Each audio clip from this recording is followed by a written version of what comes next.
Welcome to the webinars of our Spring European project. My name is Celia Hadjikristodoulou, and I'm part of the Spring team. Today we start our first webinar through a series of webinars that will be going on throughout January and February until the start of March with a distinguished list of experts in the area of family business, all coming from universities, research centers, academic institutions, consulting companies, and many other relevant organizations. Today we start with the webinar by Professor Panicos Poujouris. I will be presenting Professor Poujouris in a while. But first, I would like to ask the project coordinator of Spring, our European project, which is one of the largest ever projects funded by the European Commission in the area of family business, Professor Salvatore Tomaselli from the University of Palermo, to give us a very short welcome to all the participants. I can see a lot of people are joining in now, so we will give another 5 minutes to more people to join us. Professor Tomaselli, the floor is yours. Hi, Celia. Good evening, everybody. It's a great pleasure for me to be part of this group and to start the dissemination of this program.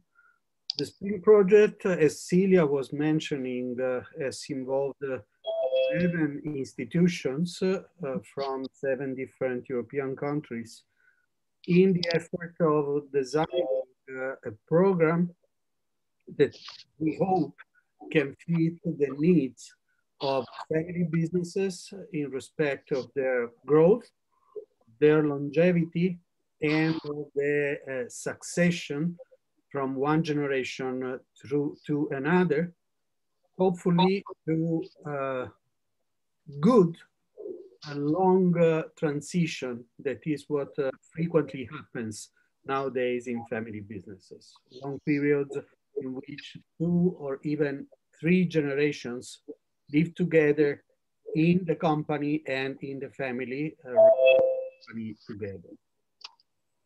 The effort has been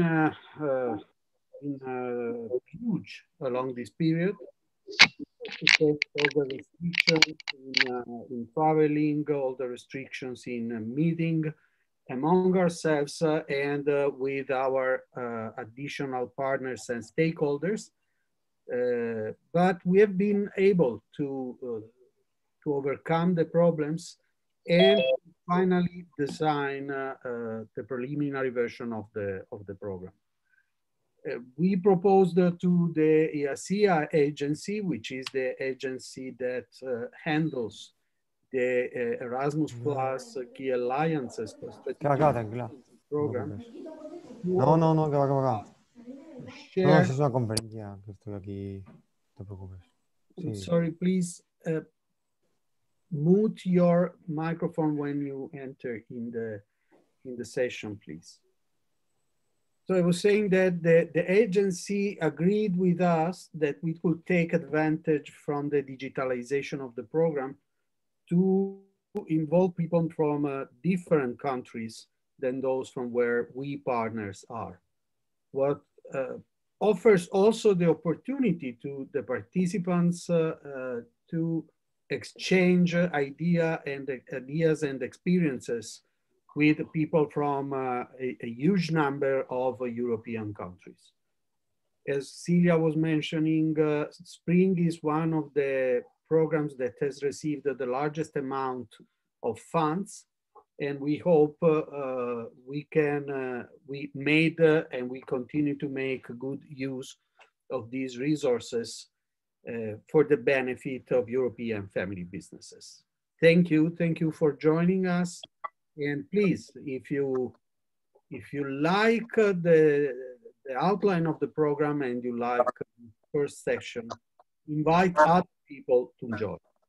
Thank you very much. I leave the stage to Panicos Poujouris for his presentation.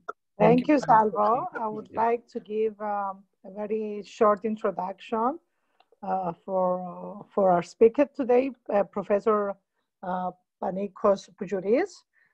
As you can see, he's a professor of entrepreneurship and family business and the rector of the British University UCLan Cyprus. He's the chair and the founder of the Center for Entrepreneurial Development, Alliance and Research within this university. And he's also a fellow of the Circular Economy Center of the Judge Business School at the University of Cambridge in the UK. He has a very close link with a specific research center. He's also one of the fellow members and very active member of the Family Firm Institute, which is based in the USA. And he has very close links during the past 25 years with the Manchester Business School. He has been a professor there and a researcher, and he still works closely with the specific university as a researcher in the area of family business. He's one of the most acclaimed and well-known researchers and consultants in Europe and abroad in the area of family business. So it's a great pleasure to have Professor Poujouris with us today to start this series of webinars as part of our Spring EU project. Panicos, the floor is yours.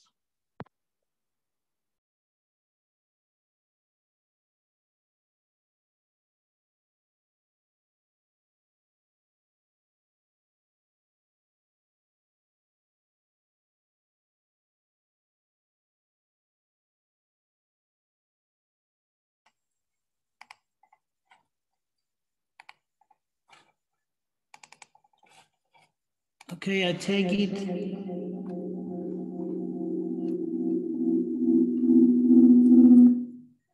Okay, you can see my presentation now.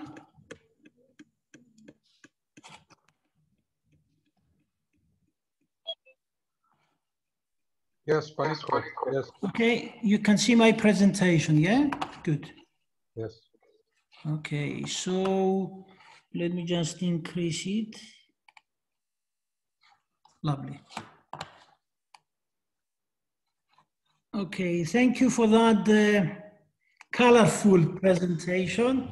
I hope I meet the expectations of everybody. And briefly, I would like just to say that I am UCLan Cyprus based, but yes, I work with a number of UK institutions, and it has been a great privilege to be part of this project. So the focus of my presentation is more to offer an overview how we monitor the strategic development of family businesses across the phases of their life cycle, because the great majority of enterprises tend to be small and the minority will become large. And we do monitor the role of family firms across the scale of operation. And indeed, we have some mega large enterprises nowadays that remain in the hands of families. So the longevity model that I have promised will be illustrated by how some of the so-called sizable business families make it across generation, across centuries, so that we can draw lessons also for the smaller family firms. So in terms of the structure of my presentation, I will say a few words about the role of family firms. I will introduce the so-called three-axis development model that we see the owner manage family business evolving, developing, but also sometimes they derail from the development axis. I will introduce some diagnostic tools so that we can better understand the profile of these smaller family firms. I will obviously put emphasis on the complexity of the subsystems in operation, because we see that there is the ownership, there is the management, there is the role of the family, there is the business subsystem in operation. And all these needs some balancing, synchronicity. And then I will introduce the governance structure that we propose for growing family firms and business families to have in place so that we can navigate both the growth, but also the family business continuity, or as we call it, transgenerational succession. I always tend to conclude with some commandments, and they used to be 10, nowadays they are 12, so that we can take away, you know, some messages in summary, okay? So the role of family firms, you know, across Europe, we are talking about 85% of all enterprises across scale, legal form, across generations. 1 in 3, according to research, remains in the hands of families even when they are taken to the stock market, i.e. PLCs. This could be larger in certain economies, the likes of France and Spain, and lower in the United Kingdom. Overall, the family business economy represents 70% of private employment and economic activity. So it's a substantial segment of the economy, and we all stand to benefit if we keep them alive and thriving. When we ask family firms to classify themselves in terms of which generation is in control, we get 60% tend to represent the founding, the first generation, 30% the second generation, and about 10% in the hands of the third generation and beyond.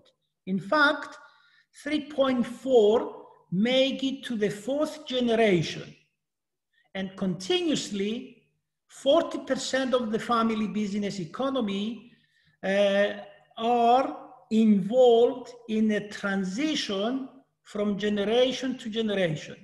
So it is of utmost importance from the socioeconomic perspective that succession and transition works. Otherwise, these will destroy value, jobs, and contribution to socioeconomic development.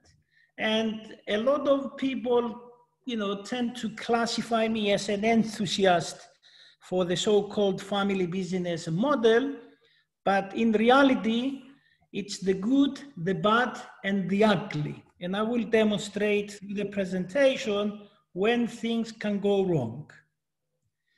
So family firms are everywhere.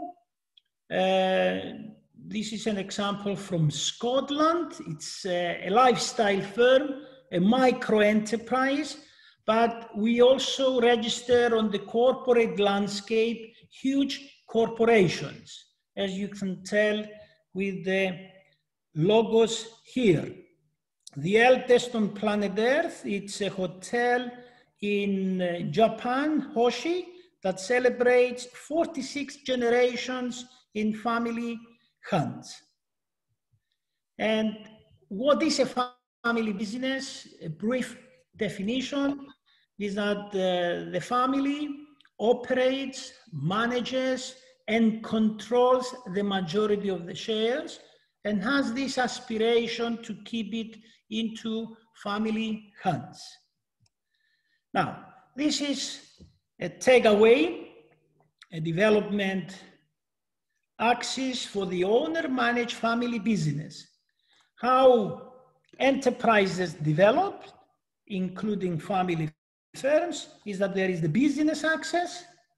They normally start as a micro, and then they become small, they survive, they expand, they consolidate, then they embark on the fast growth lane, and then they reach maturity. And there we need to think about reigniting entrepreneurialism, introducing innovations, developing the international strategy. In addition to organic growth, maybe we consider external growth through mergers and acquisition. So here we need to understand also the structure of the business. Are we talking about one business unit, two business units? Perhaps we belong to a holding structure, and we need to understand what we call growth barriers. And I will get back to what are some of these growth barriers shortly. And then the second axis is the family axis, because a young family develops the business, but at the same time, they develop their family. They have the next generation, the young ones, they join the family business during the weekend, during the summer, and then they enter formally after completing their studies. And we tend to have a partnership of generations. And once the incumbent, the founding generation, passes managerial control to the next generation, we tend to have what we call the transfer of power to the next generation. When we transfer controlling shares with voting power to the next generation, you know, what we are registering is an evolution, a change on the ownership regime. And we will concentrate now on the ownership axis. The so-called three arch stages on the ownership axis is the controlling owner, where the founder has 100% of the shares. And then we have the second stage where we pass shares to the next generation, and there is the sibling partnership. And then we have the emergence of the cousin consortium, the third generation in this axis. And gradually, we need to watch out for the fragmentation of ownership. So here, we need to appreciate that things can go wrong on the business axis.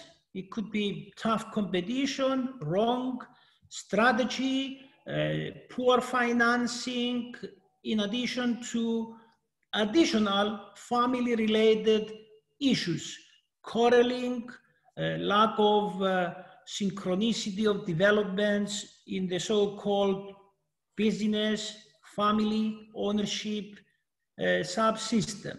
So this is why it's important to understand what's going on in terms of the business side, the family side, and the ownership side, so that we can help and better navigate, you know, growth and, of course, succession planning, not just from the so-called leadership, but also the ownership perspective. The tools here, it will be the business structure, the organizational structure, but also the family tree, to understand the structure of the family, the so-called relationship amongst the active, but also the passive members of the family that are associated with the family business. And as I have indicated, 1 in 10 make it to the third generation.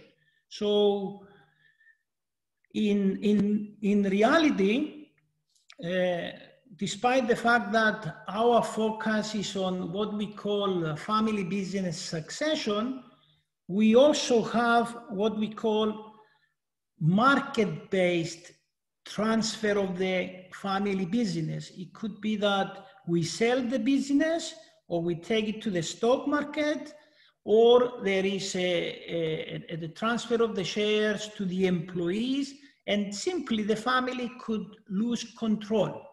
So here, I'm highlighting that the so-called 1 in 10 make it to the third generation is not always bad news. It could be that the family decides to open up, okay? So a combination of developments can impact on the so-called model of the transfer from generation to generation, okay? And the bad news are here, of course, where if we don't have the systems and the structures in place, you know, a death, a divorce, you know, could be bad news for the continuity of the family business. And in our case, the great majority of family firms, you know, the owner, managers, the founders, they gift the so-called shares to the next generation. Or in the case of more complex business structures, they could transfer the shares to a trust. So we may have a hybrid model, depending, of course, on the culture, on the scale, on the structure, on the strategy, also taxation and the jurisdiction where we operate, because trust and foundations are not in operation in every jurisdiction, okay? So in terms of better understanding what drives the so-called growth, we have two categories of factors. We have the so-called 5M and what type of business model we have in place, where we operate, which markets, what is the management capability, the management team, what type of funding we utilize, all with impact on our growth capacity and growth potential. And one more criteria, the so-called my ego, this is where we need to transform the me into we when we are a family in business, so that we can work together to plan and execute the growth strategy. So these are the classic factors shaping growth, the 5M, but in the case of what we call a family business, we have also a set of C's, culture and values. Do we want to be small or large, independent? Do we trust outsiders? Do we feel comfortable to merge and acquire other units? All this will shape our future growth and continuity trajectory. Other issues, it's control, it's conflict, continuity, commitment, congruence of goals amongst the key stakeholders, communication within the family, across the subsystems, capital for growth, cash for love, to keep some passive owners happy, how we look after the community of loyals, that they embrace our dream and vision for the future, and also if we have some rules in place, the constitution that will provide the so-called rules about the way we will prepare the next generation for duty, how we will give them the opportunity to get a job, remuneration, the financing, the preparation, the criteria for the succession. This is what we call the constitution. So with all these,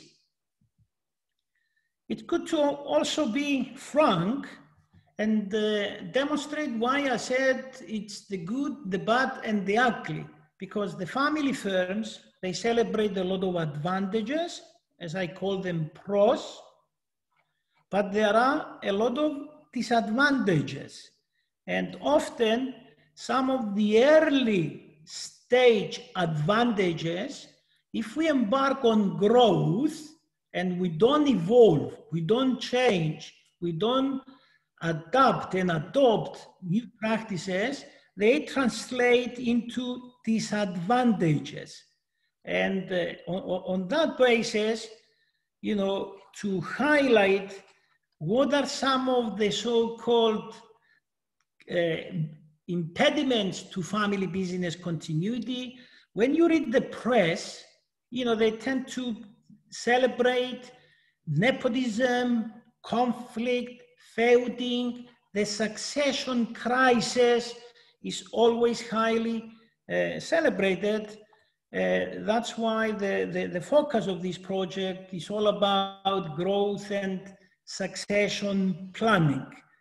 But before I move on with my presentation, I wanted to invite maybe a member of the participating community of family business entrepreneurs and theirs.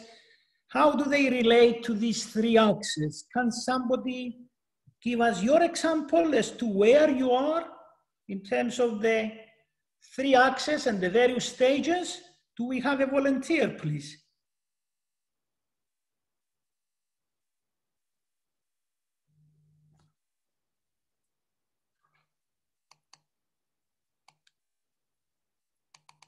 Anybody?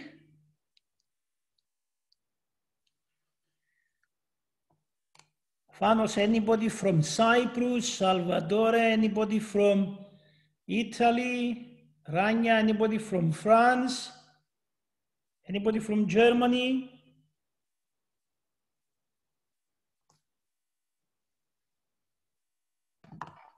Celia? Any volunteer from your group? If you wish. Yes, I'm here. Celia's here. I think somebody else volunteered to speak. Effie? Please. Yes. Effie. Mrs. Effie Kabir. If you say a few words about yourself, Effie, it would be appreciated. Thank you. Yeah. My sister and I are running a language center in Larnaca, which was founded by our mother in 1983. So we are the second generation. With regards of shares and growth and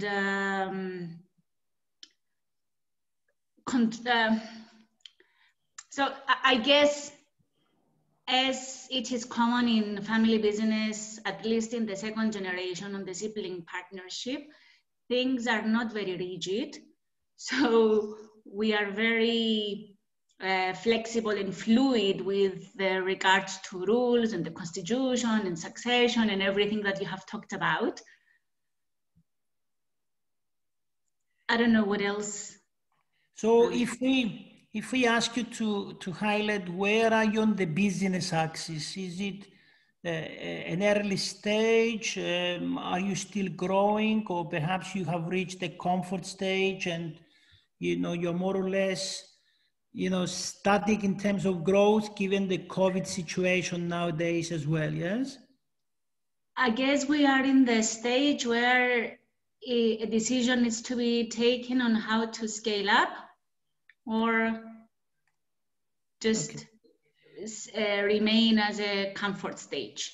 Okay, and you are the first generation or the second generation? Second generation, second. So I take it's a partnership of the first generation and the second generation? No, my mother has retired, so my sister and I are running the business now. Okay, so you are a sibling partnership? Exactly, sibling partnership. Okay, good, but you are on the young side, so I don't see a lot of grandchildren running about yet, working in the family business, yes? No, not yet. Okay, good. Okay, so you have a simple structure in terms of a business model, yeah? And that's why it's very fluid. That's what I said earlier. Yes. It's very fluid and not structured and with strict rules, regulations, and the constitutions that you have mentioned. Okay, and the main issue, I suppose, is the working relationship with your sister, at this stage, because it's a simple family structure, yes? Mm-hmm, mm-hmm. Okay, thank you, Effie. Thank you. And I just wanted to double check that I'm not alone, speaking, because my system doesn't allow me to see also everybody. So I had to be careful here and double check. Okay. We can hear you loud and clear, Panico. You can hear me? Yeah, we can hear you very well, the presentation. Okay, lovely. Thank you for that assurance, Celia.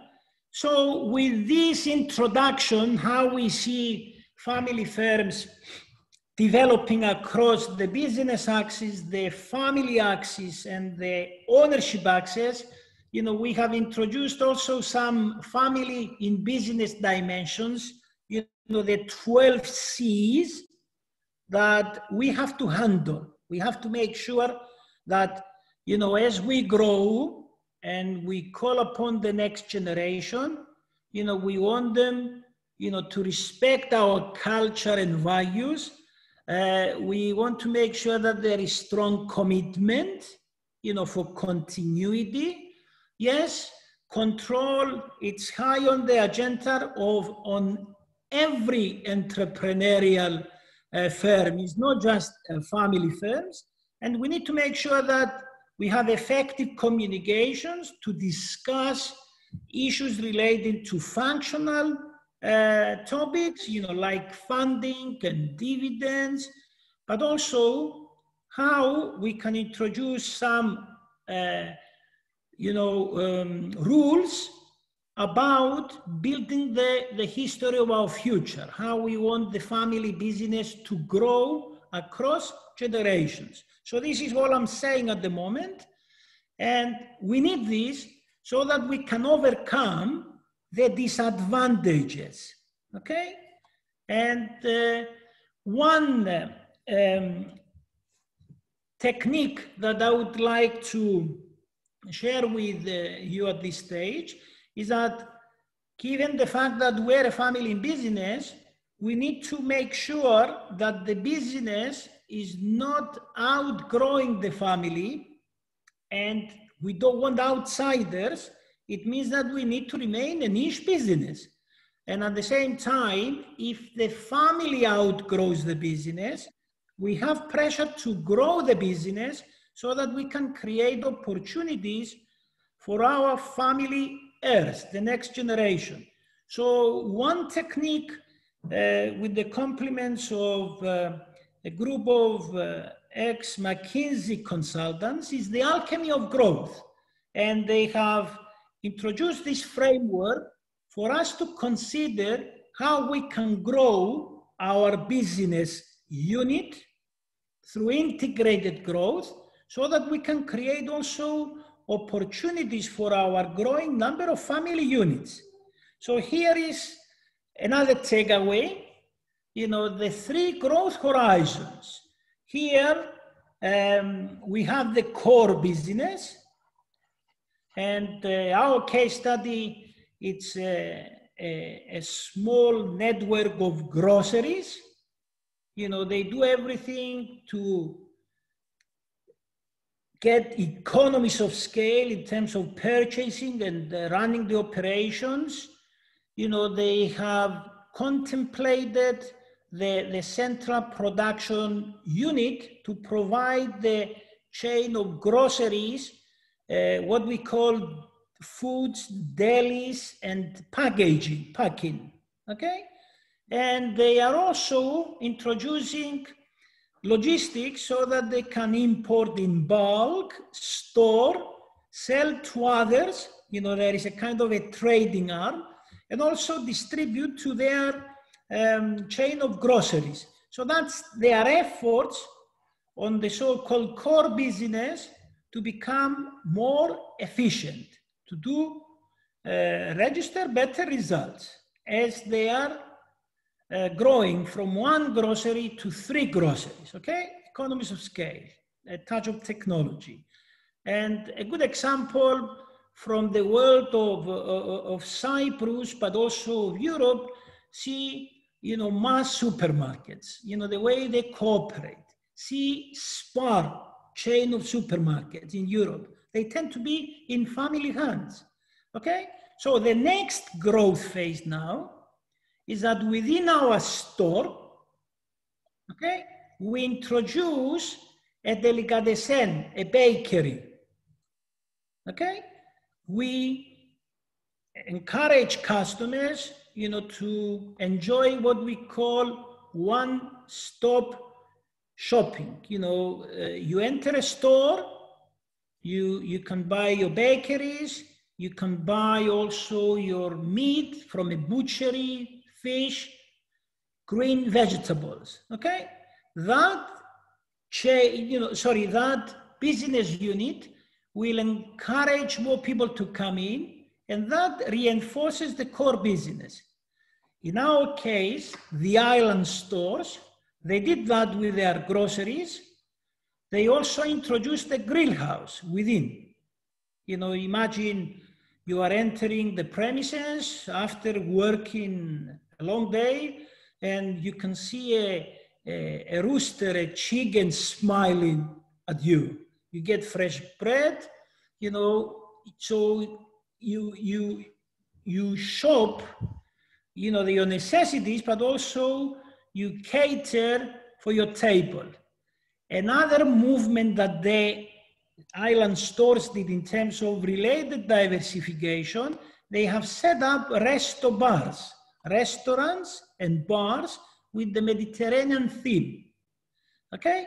And one more activity that they did, they have set up a hotel, a boutique hotel, and one of their resto bars, it's in their hotel, because they don't want the kitchen of the hotel to be utilized only for breakfast. They use it around the clock through the resto bar. So you can see how they have expanded on their core business with more groceries. They have done some vertical integration backwards with the so-called food company.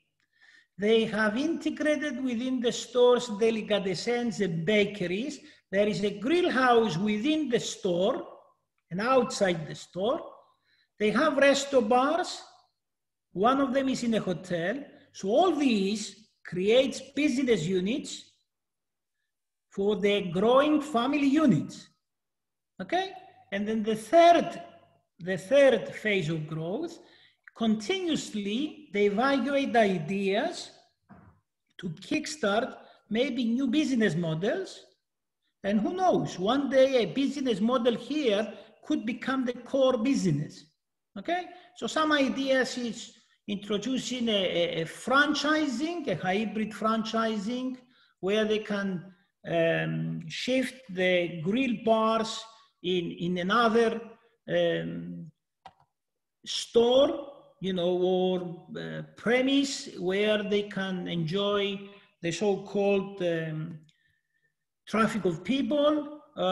In the so-called COVID crisis, you know, they have introduced home delivery so that they can overcome where the resto bar, you know, was constrained to open around the clock and use tables.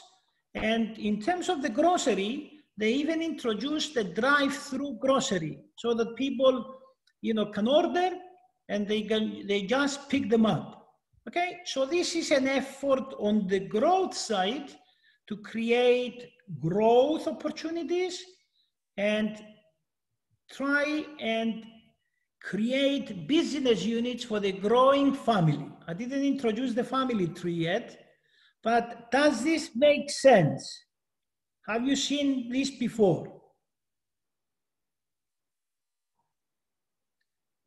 I don't want to spend too much time on the business side because probably the majority would like to know more about family and ownership succession. However, we need to do the 3 growth horizons for your own firm so that we understand what is the core business.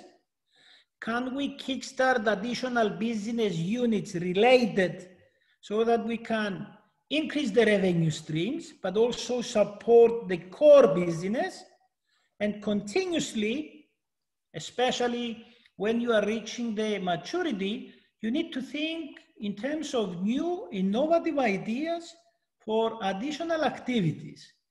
Okay, anybody would like to attempt, you know, and give us your perspective, how you adopt the 3 growth horizons? One more volunteer. at this stage?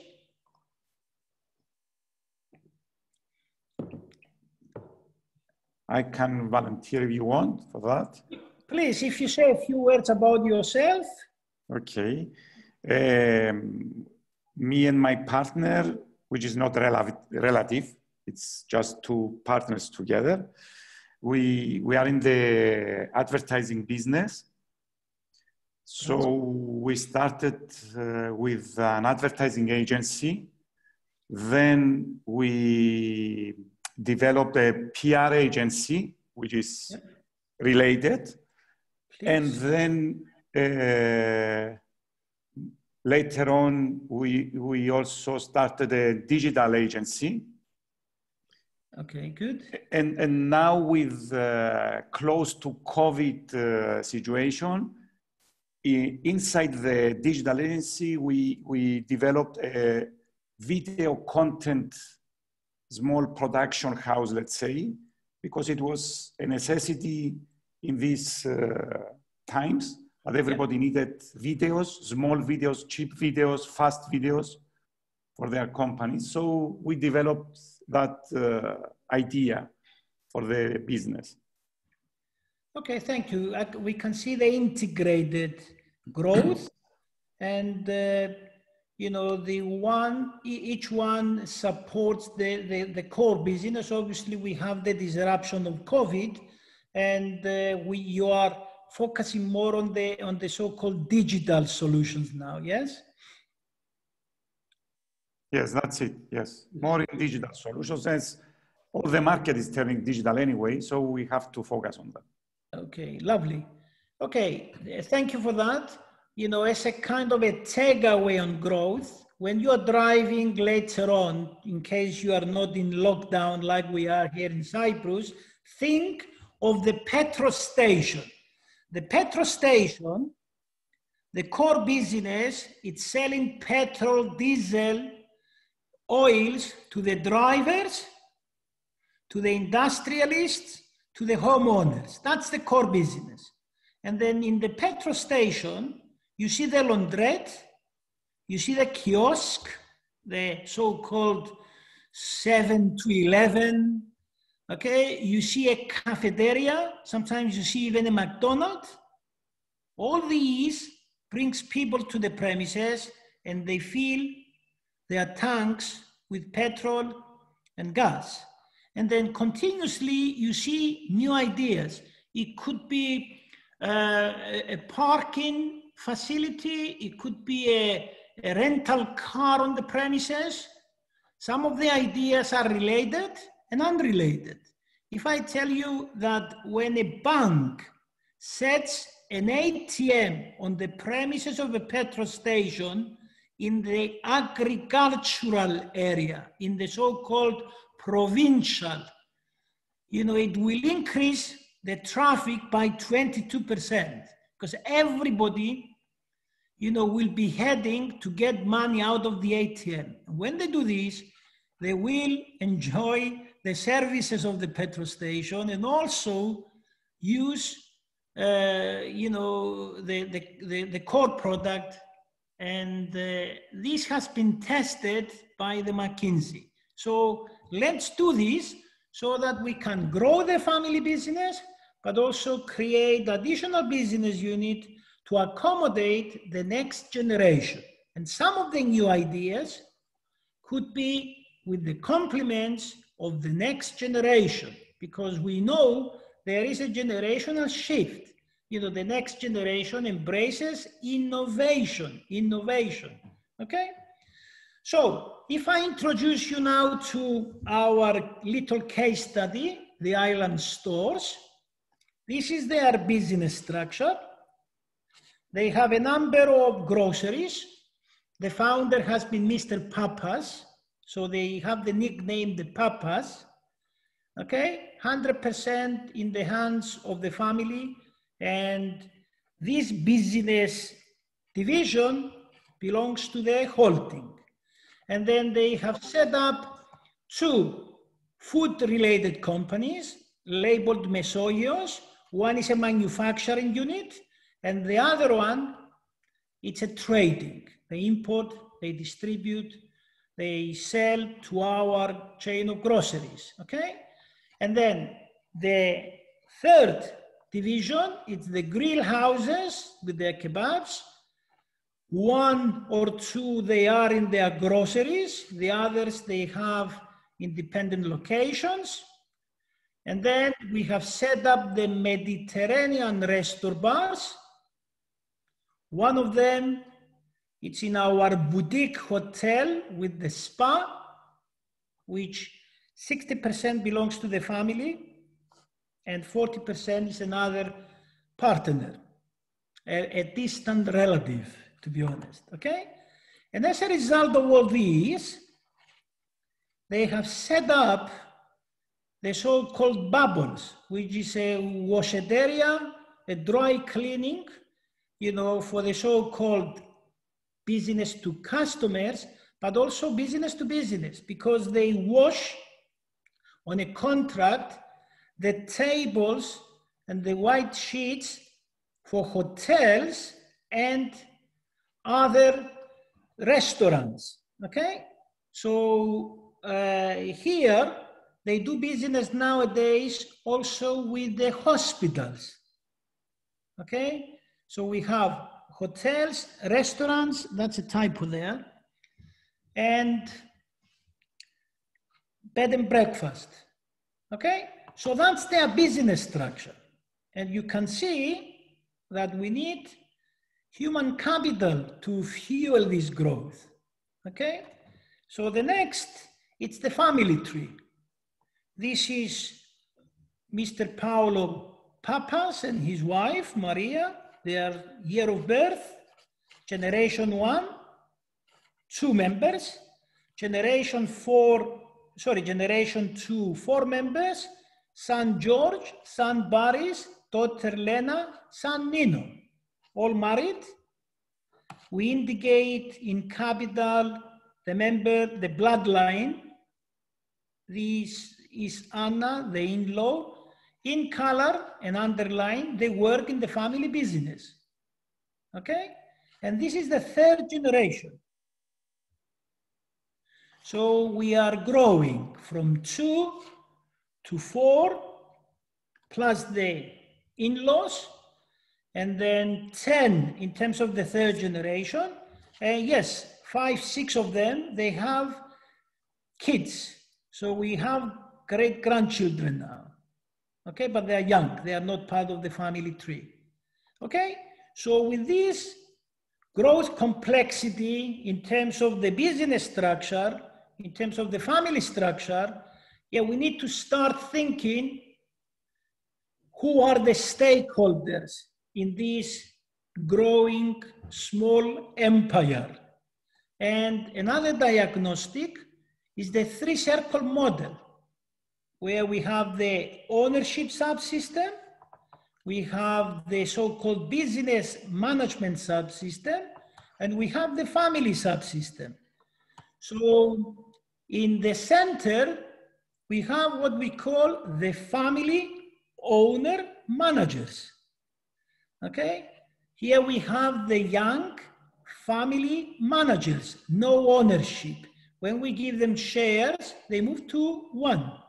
We have the retired generation, and we have the next generation, and we have the in-laws that don't work in the family business, and they don't own any shares. And here is an opportunity to enlist our loyal non-family managers that support the business growth, because we cannot put these people on the family tree, okay? Here we have what we call non-family, they are outside the family subsystem, owner managers with a small stake. If we introduce 2 classes of shares, voting and non-voting, we can expand, building a partnership, you know, with the so-called non-voting equity partners. And the voting shares can stay in the holding, family controlled. Okay, 6, it's outside investors. 7, it's passive family owners. They don't work in the business. They expect dividends. They expect a good governance. They expect connected strategic thinking. Otherwise, we will hit problems. They are passive shareholders in this generation. Their kids could expect to join the growing family empire. So this is why we need to better understand, the so-called stakeholders and the dynamics shaping the owner-managed family business. If we introduce the board of directors, where we will have a board of directors, the owners, the management, and then the family, the so-called stakeholders are classified in 15 groups. So this is the complexity that I wanted to highlight, because as we grow and as we develop across generation, nature, will shape the way we are thinking about the future, okay? So here, at the moment, the focus, it's at the early stages. We have the founding generation, we have the establishment of a family business. With our success, maybe we put some money into a piece of land, a real estate, but over the years, we will introduce additional structures so that we can fuel growth. And we are not going to be talking about just the legacy, the family business, but we will be talking also about the wealth, the estate, okay, outside our balance sheet. And then we'll be talking about family business continuity and wealth management, okay? So this is with the complements of the family office exchange that indicate how dynasties that they have been around for hundreds and lots of generations, are introducing a lot of structures to strengthen their governance and strengthen their early foundations so that they can enjoy longevity. And according to McKinsey, the 5 attributes of successful family business that enjoy endurance and longevity, it's the family base, how the family meets, talks, decides on policies, okay? The ownership structure, these could be governed by some agreements between key shareholders. We may transfer the controlling stake in a holding structure so that we can introduce stability. We can introduce a trust where we can even lock the majority of the holding, the shares of the holding in a trust, so that we don't worry about shareholding, and we talk about growing the family business and enjoying better and better relations, both in terms of active and passive shareholders. And then we are talking about the business portfolio. And then we're talking about foundations. And then we're talking about wealth management, okay? So at the moment, the focus is somewhere here. But again, those that they have been around for many centuries, that they don't talk about quarters and they talk about decades and generations, they have all these pillars as well, okay? And the message is that we need to be professional and keep the family connected, committed to continue, meritocratically to add value, to be responsible owners, okay?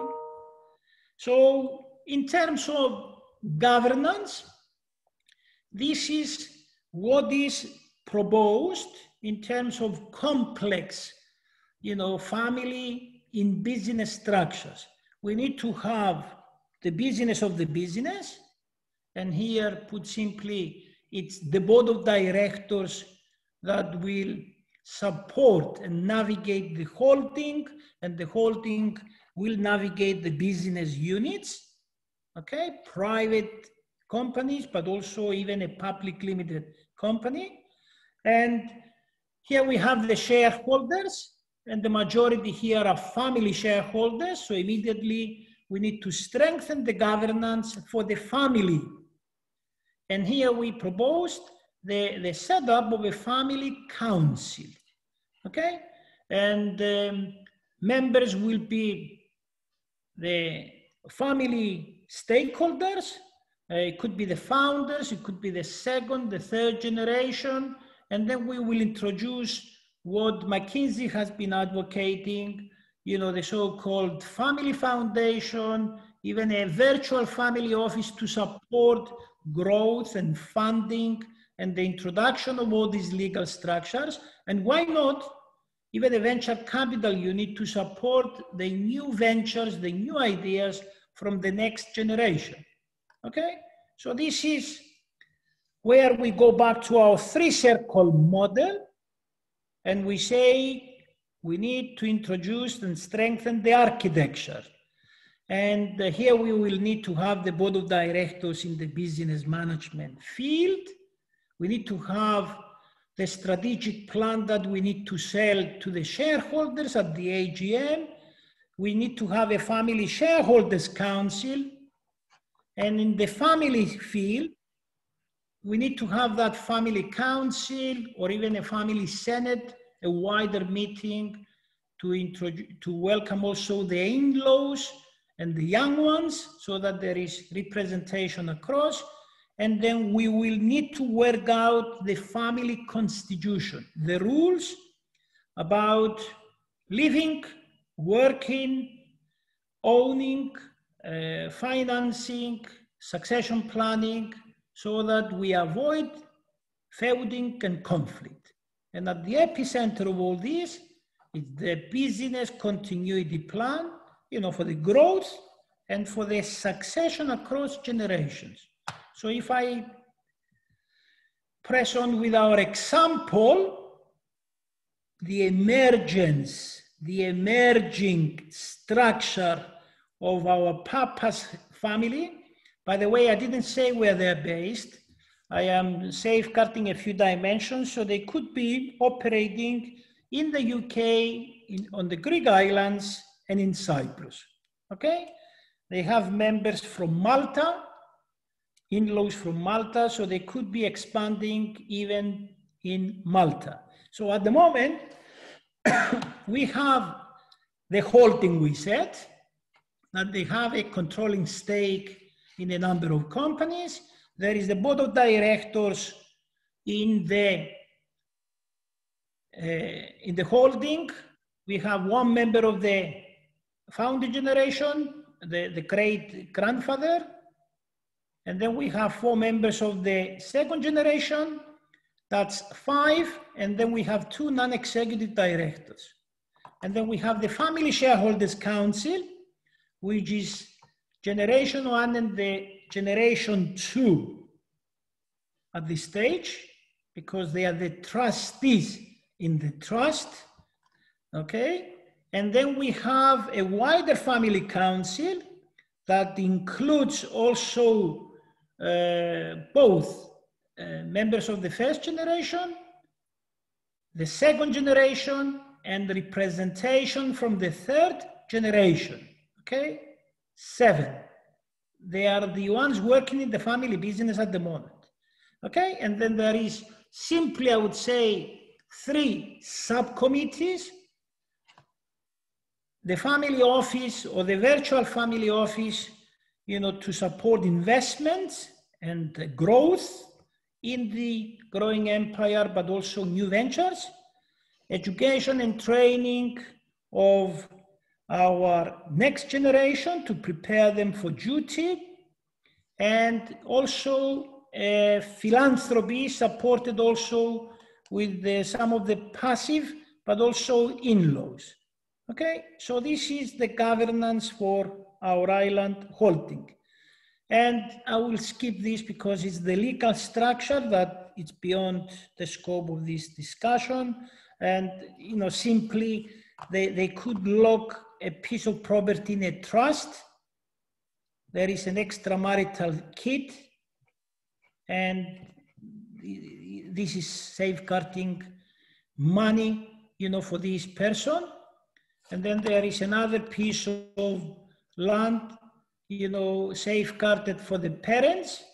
And then we said 60% of the holding is held in a trust. It's a legal jurisdiction issue that allows family members along with trustees to plan for the family business continuity and wealth management across generations, okay? And to conclude, I sum up 12 commandments, you know, the recipe for sustainable success across generations.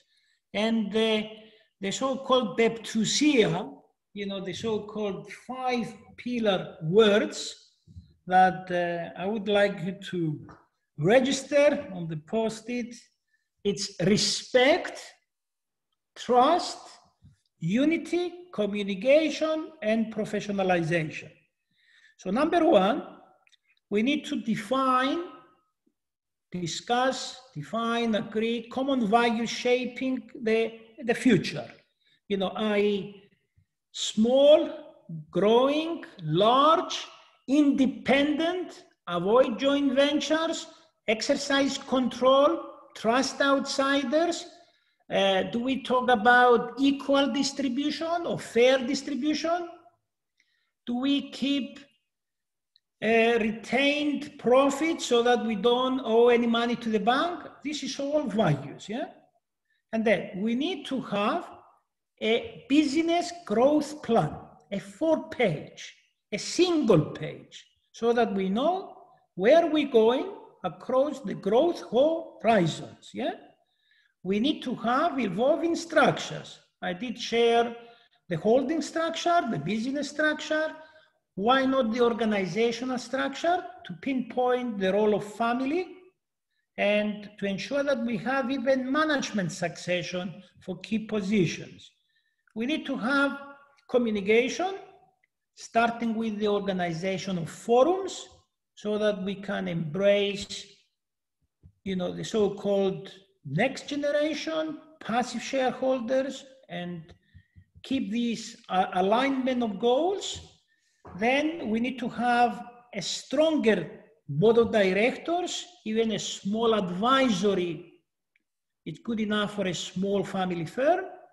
We need to have that family governance. You know, we introduced the concept of family senate, family council, family shareholders council. This group will also discuss succession planning, the criteria, both for leadership and ownership.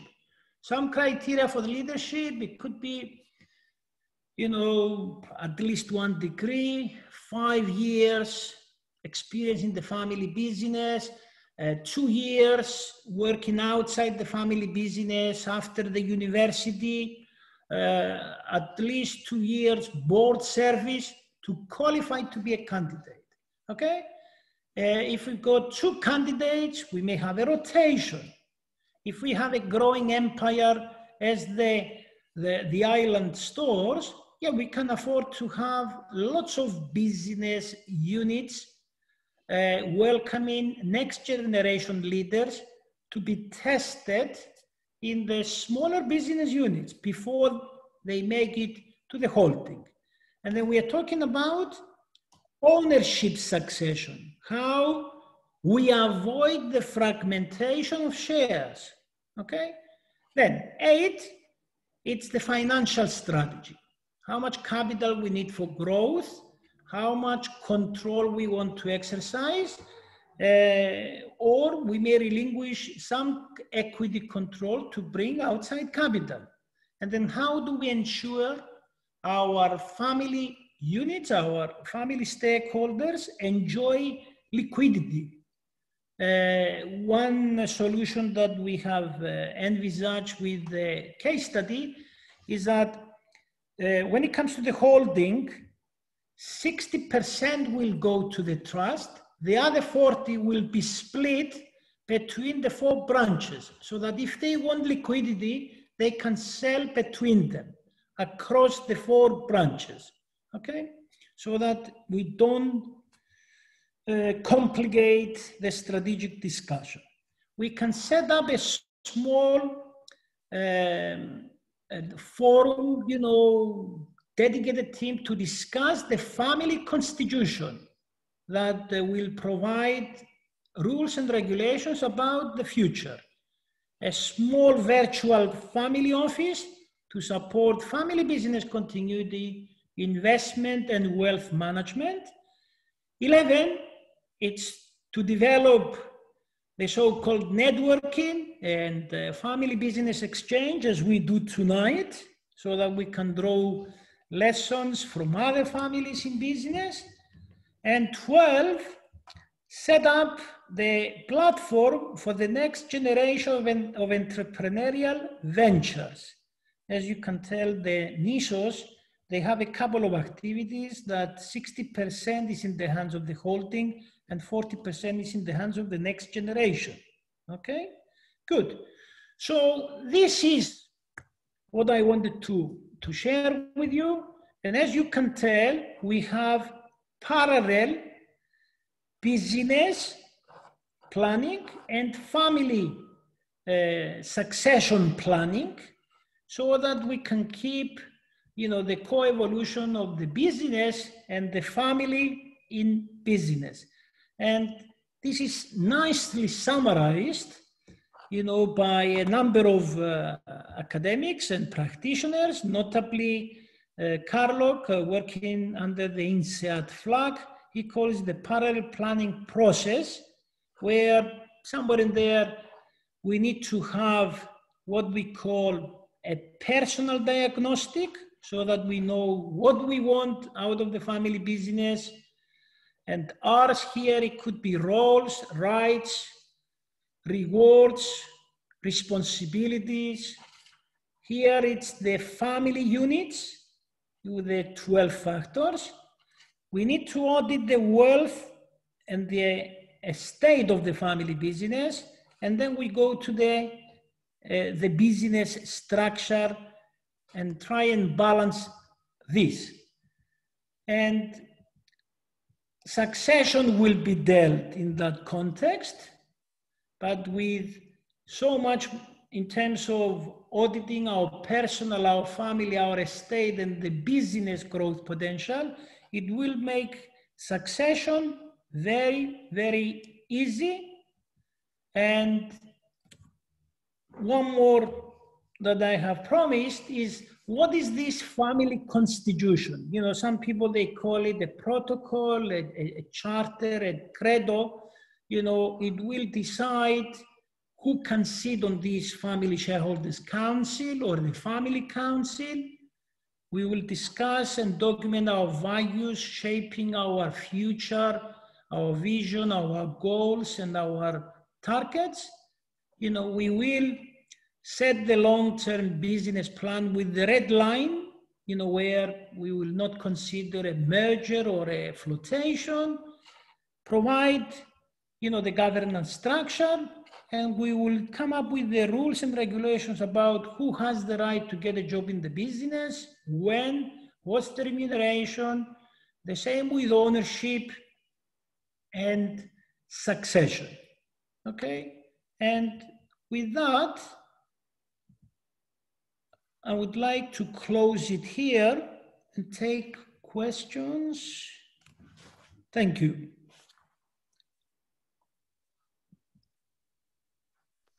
Thank you, Panicos, for the very enlightening and practical presentation. I hope that all of you have found it very useful. I think we heard about many examples, practical examples from different family business across Europe and beyond. And we would love now to hear any kind of questions you have or comments concerning Professor Pujuri's presentation.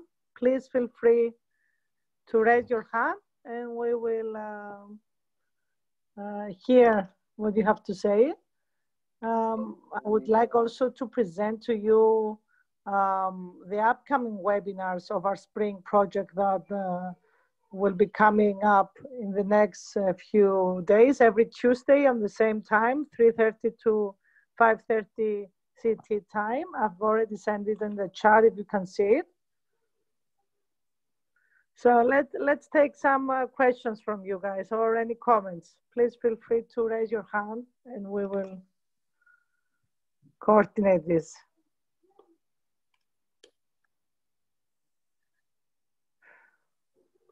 Thank you for your nice comments. We can see that very nice comments coming in the chat. Yes, I can see a hand by Arnold Flame.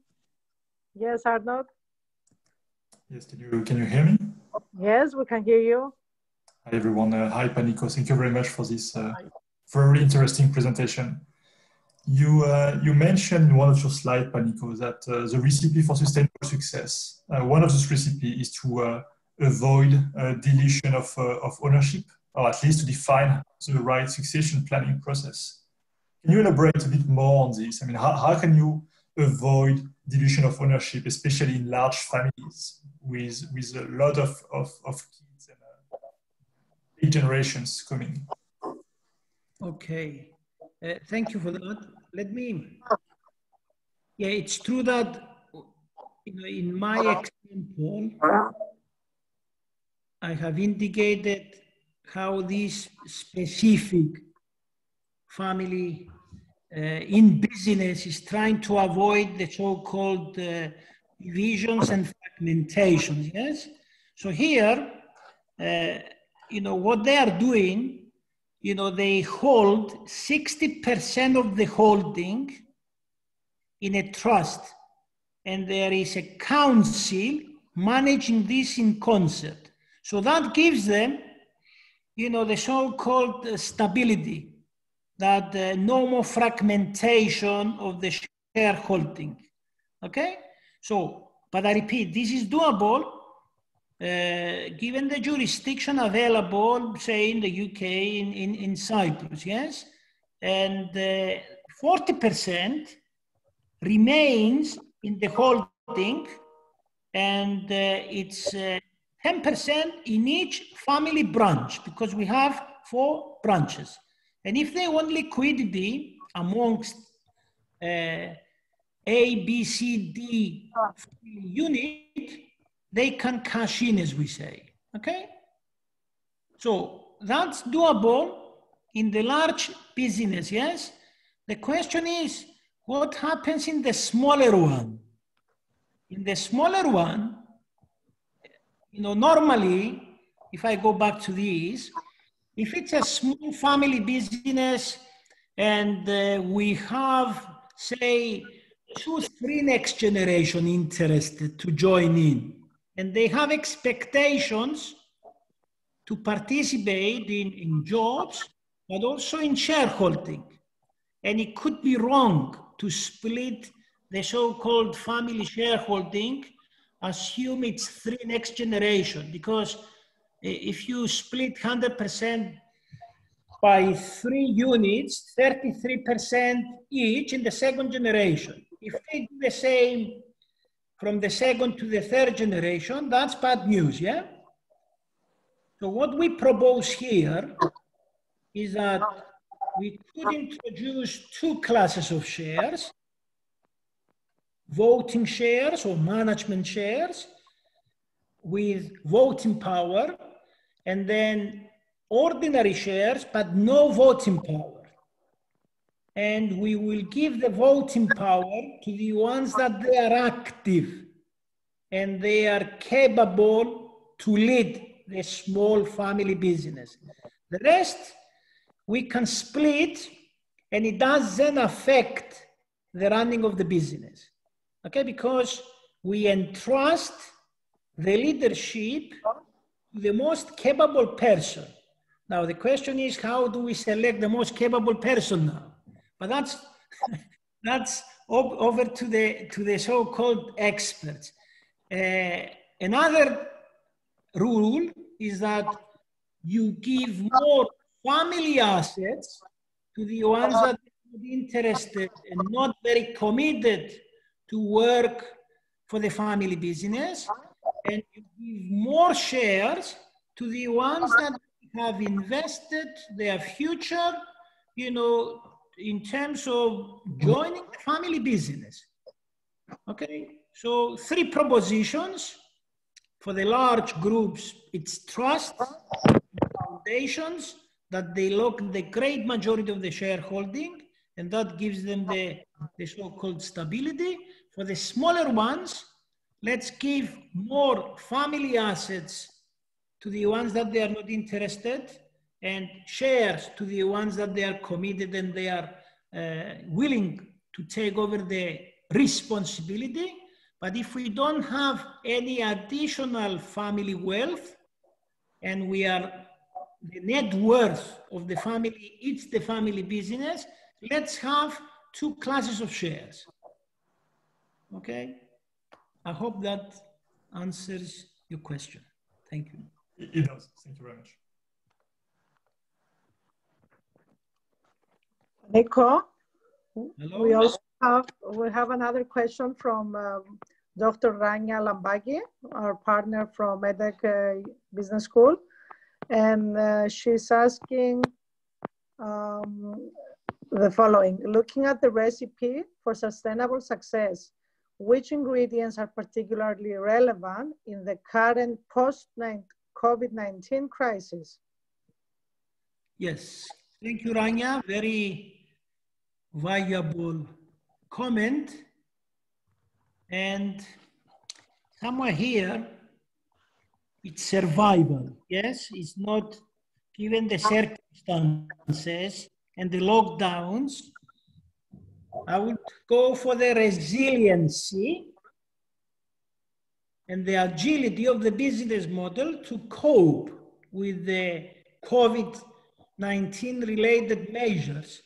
So what we have seen in terms of companies during this tough time, it's the survival and effort and engineering resilience. A couple of months ago, I gave a seminar to the executive MBA of Cambridge University talking about small family firms, and I came up with 20 points. And they are enlisted here, and 7 is very important.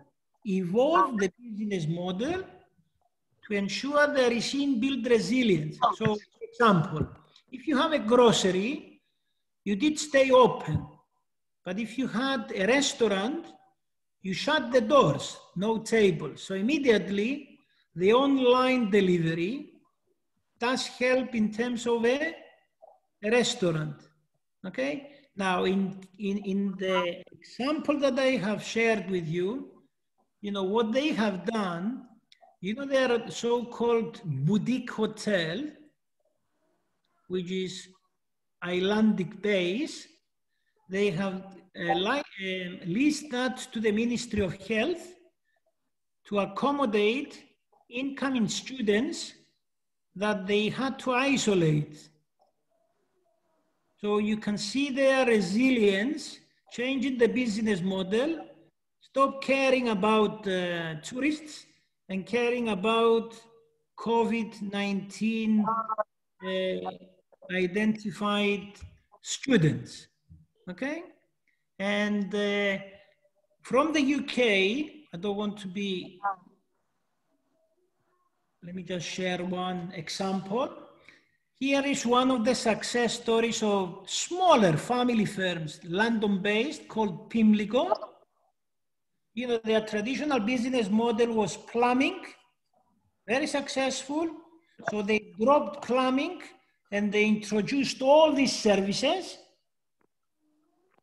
So in terms of their business model, the inbuilt resilience now, Rania, is that they look after households, but they look after also through contracts, civil service. So this is all the hospitals. This is all the police stations, you know, the local authority, the prisons. So during the lockdown, their business model was affected, but was not wiped out because they were not wholly dependent on the households, and households, because of the lockdown, meant shut down doing business with them because it's not always essential. Okay, it depends on the case of the plumbing problem, of course, yes? But I repeat, the fact that they have diversified their core business to involve these, so heating, plumbing, and electrics, looking after the civil service.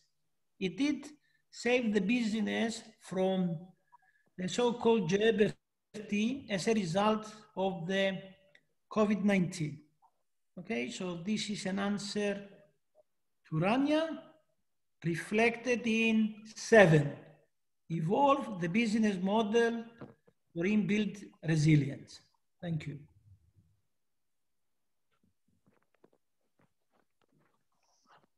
There is a follow-up question by Rania Panicos. She says, thank you, Panicos, great example. To what extent is it important to make sure the change in the business model is aligned with the existing values? Or shall we change our value structure also during a crisis? Of course, it's balancing this. Obviously, values governing the degree of diversification is understandable because of the survival. Yeah, we will put some water into our wine because it's important we survive, yes? I mean, you've seen traditional wineries, they were making solutions to help you disinfect, yes? It's a departure from the value of making quality wine, but that's temporary to make it through the so-called tough times, yeah? But there are opportunities to combine the two. I mean, if you take Pimlico, because I've been studying them a lot, you know, they did not depart from their values because they are one of the so-called best to work for. You know, look at this. They have been offering free emergency work, free labor, for all the NHS staff. Anything they needed during these tough times, free of labor. Okay? So you can see that they safeguard their values. Okay? It's reflected in the way they do business and the way they want the world to respect them for. Thank you. Great. Do we have more questions or comments from our participants?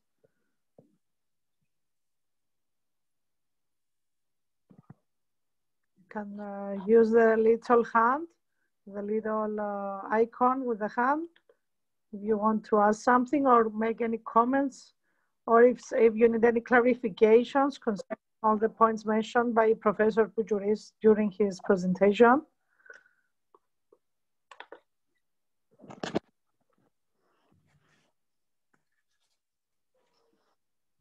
Celia, if you allow me to put maybe some more explanation, because I understand the majority, maybe they are smaller family firms, okay? And some of these grand structures do not always apply. I would like just to, you know, go back to the early stages of my case study, just to illustrate what I did preach earlier on, that is all about, you know, balancing what we call business and business growth and also succession planning. You know, here is our case study a few decades ago. you know, there was initially, you know, the father, Mr. Pappas, with 3 sons and a daughter, and they had 2 stores. And obviously there were opportunities to expand in those days, okay? And here we have the values of the so-called founding generation, always more prudent, step by step, don't overgrow, don't overborrow, don't overdepend on outsiders, yes? So the opportunity was for horizontal growth, to expand from 2 stores to add 3 more, okay? And also, they've been talking about the setting up of the production unit to cater for their groceries in terms of butcheries and food at delis. So there was this dilemma, okay? Control means concern, you know, the control concerns, you know, was exacerbated by the fact that we are very conservative in terms of the patriarchal leadership. So he didn't want to bring outside capital. Okay, so the decision was to build the expansion with 2 more stores, okay, because there were sons available single to move geographically to run these new stores, okay? And then phase B, to bring in the so-called, one of the daughters, you know, with the food technology degree. Priority was to get the degree so that we have a food technologist in the house, and then proceed with the vertical integration backwards, because to have a food factory for production of delis, you need a food technologist, okay? So here we have the classic culture, Papa knows best, stable growth. There was a matching of a family unit per business unit. The sister co, you know, with the so-called food production was coming later on. Respect the level of gearing, don't overborrow. Do not bring outside managers, family knows best. Okay, celebrate financial autonomy. You know, normally you reinvest your profits and then you consider debt, and then as a last resort, venture capital. I know our dear friend Andreas will not like this, but that's the reality for all private companies. I mean, if you're in the UK, 1%, it's outside private equity that goes into the balance sheet of what we call UK SME economy, okay? And then finally, the next generation, you know, with the departure of active Papa, started to strengthening what we call the family governance so that they can discuss growth and succession and how to build the future as a group, okay? So this is, you know, the so-called island stores early stage. And I don't know if everybody has been following the news in recent years in California about an Armenian kebab shop called Zangu. Anybody knows their story? I repeat, our case study here, you know, they started from small beginnings, they have expanded, and as you did establish, they have introduced governance, okay, and structures, okay, as McKinsey advocates. Now, there is a case study in California. It's an Armenian kebab house, a chain. You know, these Armenians, they left Lebanon for the USA.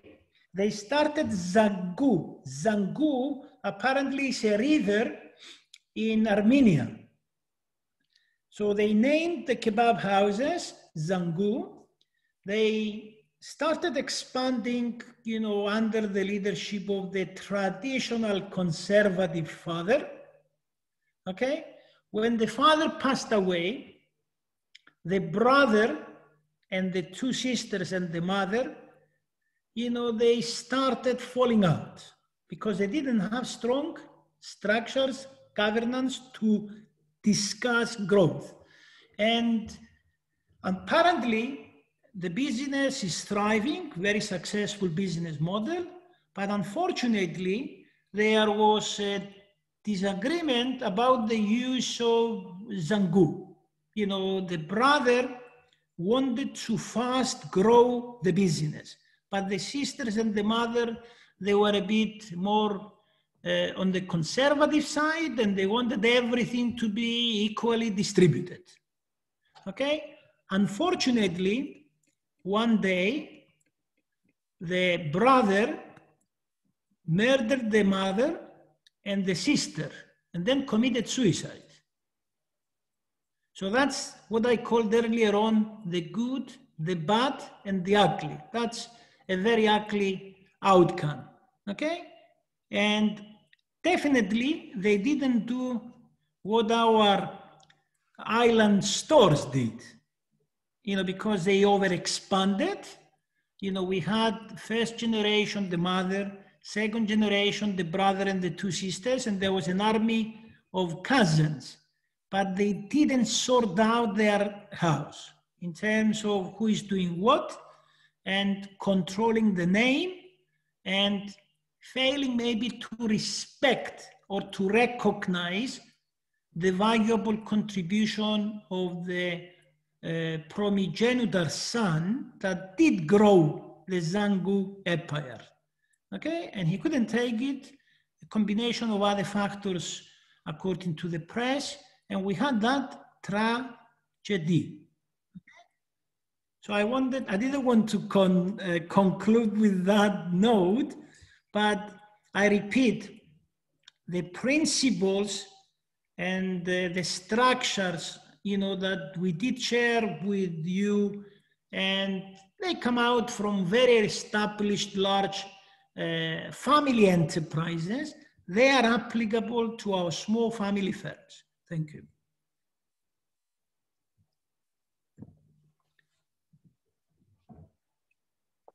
Can you hear me well? Panicos, can you hear me? Yes, yes. Great.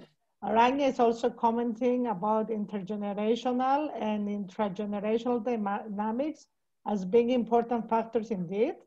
We will deal with them in our third webinar. Exactly. Antonia is asking a question, Panicos, which do you think is the most efficient way to influence family members, taking into account your example, which is of course very challenging sometimes? Yes. Influence them, Antonia, in terms of following what we call the family entrepreneurship and you know, joining at the right stage, etc. I think it's a combination of maybe nature and nurture. So this is why it's important that when we consider, say, the family council, we don't keep it a closed shop, and we also have next generation events, and we welcome them, you know, when we celebrate, you know, summits, etc., so that they are proud. They are proud about the family business, you know, because they need to be proud. Then they need to have passion, and then they need to respect preparation, you know, the protocol, so that they are ready to join. Okay? So protocol, process, passion, pride. I like to always summarize with a number of P's, a number of R's, a number of C's. And believe it or not, when you translate everything in Greek, you also find your E's and your deltas. Thank you. Antonia is also asking, another point might be to feel included, maybe? Yes, as I said earlier on, you know, included as a next generation or as an heir, it's important. That's why even in our family business field, you know, I was very impressed when we went to the Family Business Network International Conference. Okay, there was the Kids Academy, there was the Next Generation track, and there was the so-called owner, manager, the president track. But imagine, you go to a family business conference and there is a Kids Academy in 2 age groups, so that families, they go to the conference and they take their kids so that they are involved during the Kids Academy in activities, so that they can not only know about the family business, but proudly enlighten others what is the family business about. Okay, so yes, we need to include everybody in the strategic thinking. Yes. Adekomo, would you like to wrap up today's session with some final words? Final words of wisdom from your experience all this year with family business and with the current situation we're all going through, which is unique, of course. Thank you, Celia. It's a fascinating topic. You know, as I have indicated, family firms are very prolific. They are very important for the social and economic development of every nation.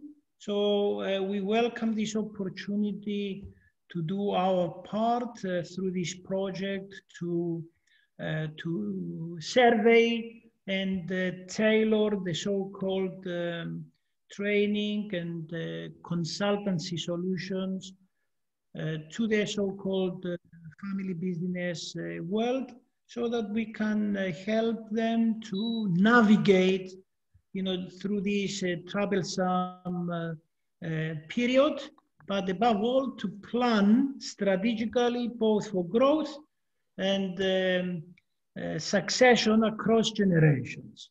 That's all from me. Thank you for joining us, and I hope you have enjoyed tonight's session. Thank you.